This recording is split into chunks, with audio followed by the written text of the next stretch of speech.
So hello guys, very charming welcome to all in this my new video of YouTube channel. In this video we are going to solve exercise 4V RS Agarwal class 10 question number 10.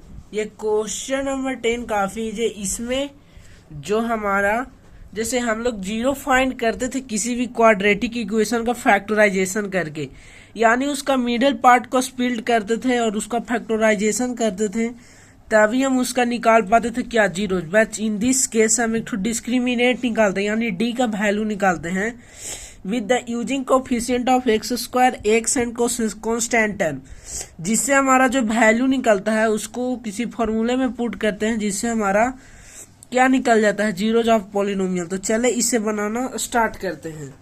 सबसे पहले यहाँ पे लिख लेंगे ए का value, B का value, सी का value.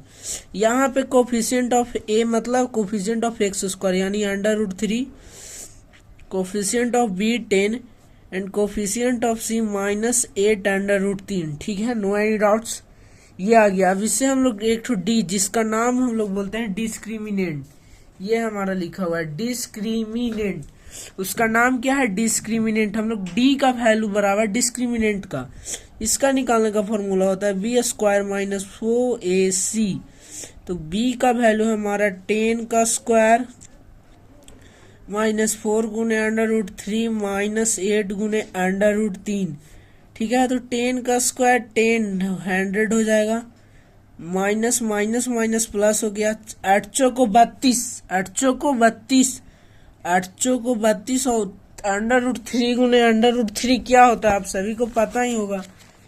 जैसा कि आप सभी जानते हैं √3 गुने √3 यानी √3 का स्क्वायर, तो 3 आ जाएगा। तो 8 चौको 32 हमारा पहले से आ चुका है और उसके में 3, 3 दूनी 6, 6 3 18, 32 दिया तो 3 दूनी 6, 3 दिया 9, तो हमारा 96 आ गया। ठीक है, ये दोनों को ऐड कर देंगे 196 आप होगा। अब 196 का स्क्वायर रूट निकाल देते हैं। जैसा कि हम सभी जानते थे स्क्वायर रूट कुछ ऐसे निकलता है। इस फॉर्मूला को आपको, इस डिवीजन को अगर आप नहीं समझेगा आपको बार बार गलती होगा ही 10th के मैथ में। आपको इस डिवीजन को सीख लेना चाहिए। ठीक है, पहले टाइम 1 लगेगा तो 1 से 1 कट गया, फिर 96 2। यहाँ पे क्या लगा सकते हैं, 6 चौक 36 की 6 हाथ बचा 3, 6 दूनी 12 नहीं, 4 चौको 16 की 6 हाथ बचा 4 दूनी 8 1 9, 4 मरतबा यानी हमारा 14। तो 196 को हम 14 का होल स्क्वायर लिख सकते हैं। क्या लिख सकते हैं, 14 का होल स्क्वायर। ठीक है, अब देखिए, let x is zeros of polynomial. ठीक है, मान लेते हैं कि x है जो जीरो है, जो पॉलिनोमियल है। ठीक है, तो पहला क्या होगा, एक x का वैल्यू, x का वैल्यू एक होगा हमारा -b -√d/2a। एक हमारा वैल्यू ये हो गया, तो 10 -√14 के स्क्वायर बटा 2 गुने √3, क्योंकि a का वैल्यू हमारा √3 है, यानी -10 -14 बटा 2 √3, तो -24 बटा 2 √3। तो 2 से -12 आ गया, और -12 को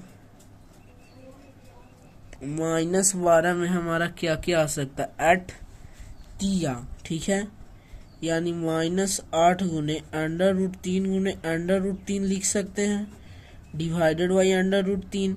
3 से 3 कट गया, तो -8 √3, ये वैल्यू हमारा आ गया। एक एक्स का ये वैल्यू आ गया, एक्स का वैल्यू हमारा 1 आ चुका है। ठीक है, अब सेकेंडरी में हम लोग फिर एक एक्स का वैल्यू निकलेगा -p प्लस √d/2a से, तो -10 तो हो जाएगा, प्लस 14 बटा 2 √3, 4 बटा 2 √3, तो 2 = 2 √3।